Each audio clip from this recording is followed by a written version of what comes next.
Welcome to Unleash by Yourgi. Trusted advice, real support, and everything you need to give your pet their best life. I'm your host, Elizabeth DeMorais, and in each episode, we bring you expert insights, tips, and real-world advice to help you and your pet thrive together. If you've ever felt your mood lift just by seeing your pet's face, you already know pets have an incredible ability to support our emotional and mental well-being.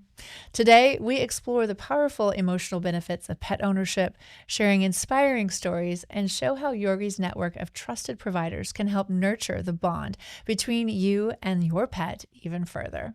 And joining me is Karla Hutcherson, a licensed professional counselor, speaker, and mental health advocate who's passionate about creating safe spaces for healing. Today, she brings her unique perspective to the world of pet ownership, helping us explore how our mental wellness and our bonds with our pets are deeply connected and how caring for animals can also mean caring for ourselves. So welcome, Karla. I'm so excited to have you here. Thank you so much. I'm so excited to talk about pets and mental health. They are so connected. They really are. They really are. Do you have pets? I do. I have two dogs. I have a King Charles Cavalier, which is a vet's dream, because they are always at the vet's office. Yes. Okay. And then I have a Cavapoo, which mixed with that poodle, she has a lot less problems. Oh, well, but you, by owning them, you know how important or how interrelated they are with your own mental health. They definitely help me with my mental health. After coming home from a long day's work, it's just so nice to see their little faces and have that unconditional love show up at the door. So true. So true. So you are not only an expert in speaking about this as a pet owner, but also as a licensed therapist. Yes. And in general, how they can help with our mental health. So let me ask our first question. So how do pets contribute to improving mental health and the emotional well-being of their owners? There's so many different ways that they help, but the first two that stand out are companionship and purpose. Those are the two that really stand out to me, because as a companion, they bring that connection that we need with others. And a lot of times, whether we are in the midst of a breakup, or maybe we had to move because of our job, or maybe we just haven't found that person that's going to be our forever person. And so having that pet in there, they kind of fill that void that we have and that need to feel connected.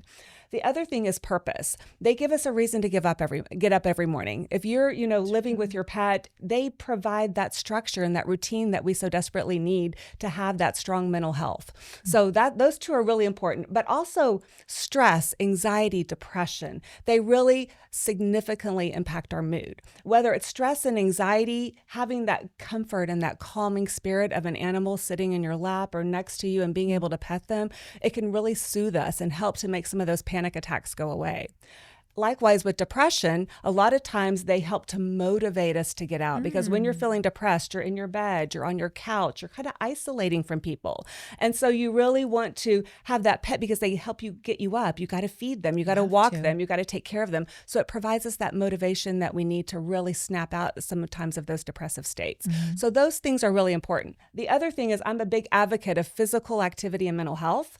And when we have a pet, they keep us physically active. We're taking them on walks, we're playing with them, we're playing fetch, we're doing all kinds of things that is getting up and getting us active, which is great for our mental health, especially depression. So we really want to look at how they bring all of those things together. They also encourage social connection. Right? Because we join networks with different kinds of breeds and things like that, or we go to the dog park, or even just walking our dog around the block, we connect with people who are also walking their dogs. That's great for our mental health, because the more we isolate it, the more depressed we feel. So it's really great to have pets to help us, encourage us, and to have that connection. It sounds like the overriding theme of this is that it takes us outside of ourselves. Oh, 100%. Like the ownership of them, because we like if we're depressed and we want to stay in bed, well, now I need to take care of that animal. I'll just go and do it, even if I don't feel like it. Yes. And then all of a sudden you start feeling better. It gets you said that getting you out and more active. You may not be very motivated to do so, but because you want to go have fun with them, you inadvertently get active and you get healthier. So when I'm working with patients in my office, it's really important. I tell them we have to find healthy distractions to get out of those negative thought loops that we get stuck in. And so this is a great way to distract ourselves in a very positive way. Love it. Thank you. All right. Now, can you share some real world examples of how pets have transformed their owners' lives? I think there's so many, and you see these coming on social media so much with veterans who've come back from, war or some other kind of conflict. And a lot of times they have pretty significant cases of PTSD. And so having that pet really helps to get them out of those situations where they're having the symptoms of PTSD. It gives them something to really connect to and to distract them. So I think those are the ones that really stand out to me the most. But we also look at someone who maybe was recently widowed or lost a loved one. That pet will help to comfort, fill those voids that we're feeling when instead of feeling alone after that loss, we now have this pet that can really help us get through those times and work through those stages of grief. I think that's really important. But also looking at other mental health issues like autism. There's so many stories of where pets have come in and helped someone who really can't connect socially based on their diagnosis. They find a connection to pets. And it's just really healing for them as they're working through and trying to figure out how to manage life with certain disorders. So I think those are really great stories. There's so many that are so impactful. I have them in my office. I've worked with several people even with different personality disorders, and they really have a hard time connecting with people. And so having a pet helps get them outside of themselves, which you were talking about just a second ago. When we have a mental health situation, a lot of time we're very inward focused, but that pet helps to bring us out of that. So those are the ideas that I think of. I really love highlighting the ones, especially on the veterans and the first responders, because there's so many pets that are trained to help them with those PTSD symptoms. I love it. Now, in terms of, we say mental health, we often think the negative side of things. We also want to think about the positive side of things. So sometimes we'll have, beautifully healthy family, happy, loving. What does the pet ownership bring to that scenario outside of, I have a loving companion. What's the difference of then also having a pet to love? Well, the pet is part of the family. It's an extension of the family, right? So when we have a pet, it's just a whole extension. It brings more love into the family, and I love that connection. I was also thinking as you were saying that, how important it is to realize that when you're parenting kids, sometimes you're going to have a child who kind of does things their own way, or maybe they're having some behavior issues.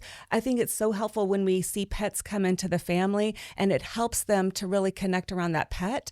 I think of a family in particular that I work with, and the daughter was adopted. And so she was having a hard time connecting with the family. But when they bought her the dog, somehow she was able to start loving that dog and showing symptoms like she has what we call reactive attachment disorder because she was in an orphanage for a while. And so she doesn't really know how to lovingly connect, but she found a way with this dog. As a protective mechanism. But she found a way with this dog. And so she's so close with this dog. She's trained it sleeps with her, and it has made a world of difference in how she interacts with the family. Beautiful. I know that it's helped. We have a new kitten, and our younger daughter suffers from some anxiety and panic, and that little kitten, it makes all the world of difference. It makes all the difference. It pulls her out of that, but also she has less of the issues, and Absolutely. so it's beautiful. Thank you for sharing those stories. Yes. What should someone consider if they're getting a pet specifically for emotional support? I think it's super important to really understand the emotional need that you're trying to fill, right? So what is it that you're struggling with? And because it's really going to determine which kind of pet that you choose. So I think it's really important to work with your mental health provider and figuring out what is exactly that I'm needing, what is that void in my life, and how is it going to help me and promote my healing?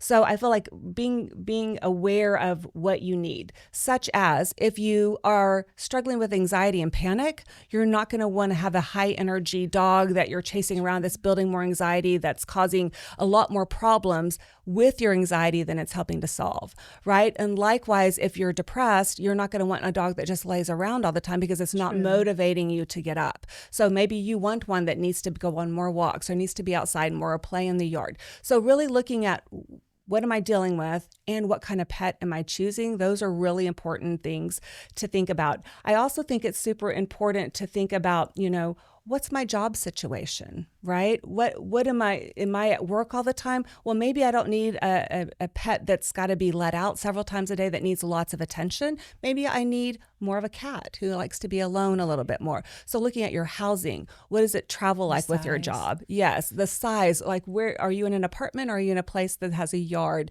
So we want to consider not only what makes us comfortable, but how is that pet going to be comfortable? Because we don't want to build more problems for ourselves. We want to make sure it's a good fit, that the breed is right, and that all of the aspects in my life are going to not only support myself, but support this pet. So I think that's really important.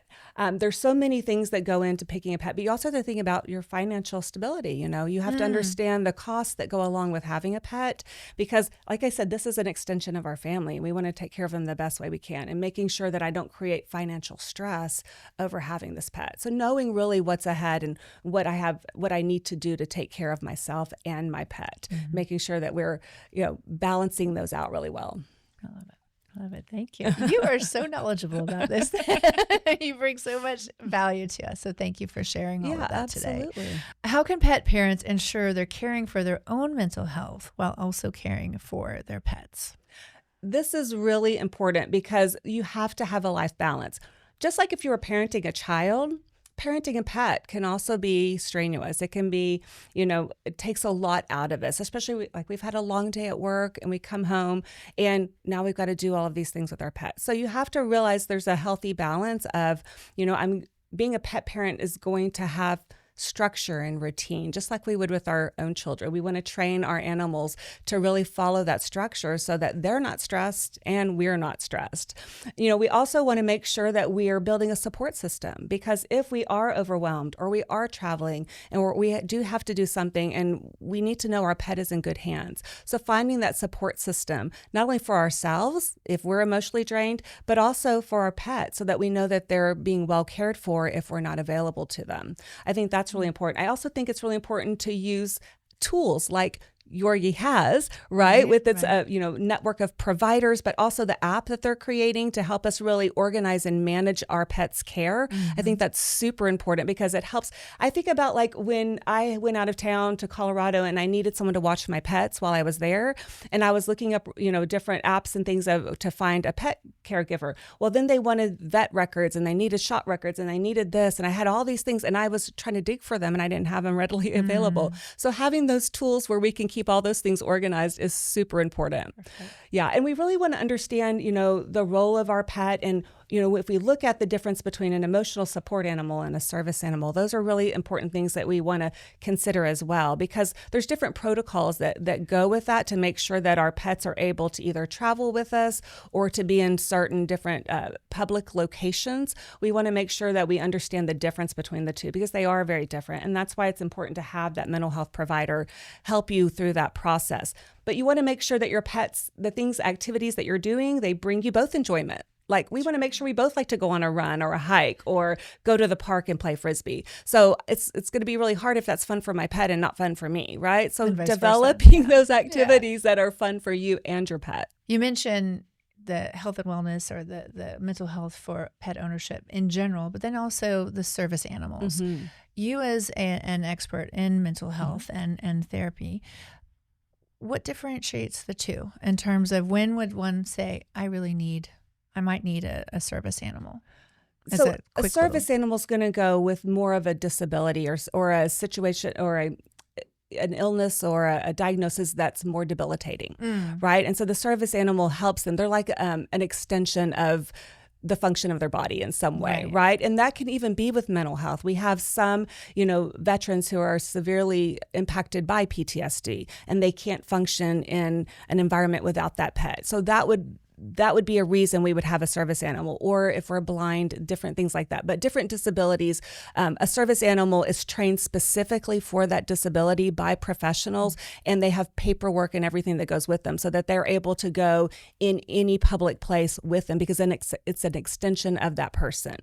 An emotional support animal is also very helpful, but they're not always allowed in places. If you're able to function in a situation, your emotional support animal may not be invited into like a coffee shop or a restaurant, that kind of thing. But you still have to work with a mental health professional, they also have a protocol of paperwork to get them certified so that you can take them on an airplane or you can take them into other public places. So they're a little different. The emotional support animal is more about that mental health stability, where the service animal is more about a debilitating situation. Right. So that makes sense. In closing, is there anything else you'd like to share?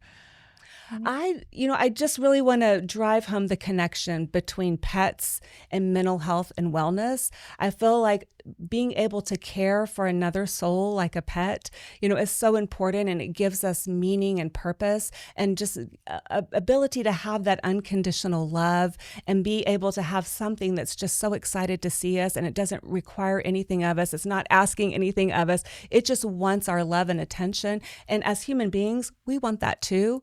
And what better way to then connect people with pets and for them to be able to establish that connection? True. So true. So true. Thank you so much for your time today. We're so excited that you are a guest on here, and we wish you all the luck. Well, thank you so much. I enjoyed it. Our pets truly have the power to change our lives, and at Yourgi, we believe every connection deserves to be nurtured. Find trusted support for you and your pet at yourgipet.com.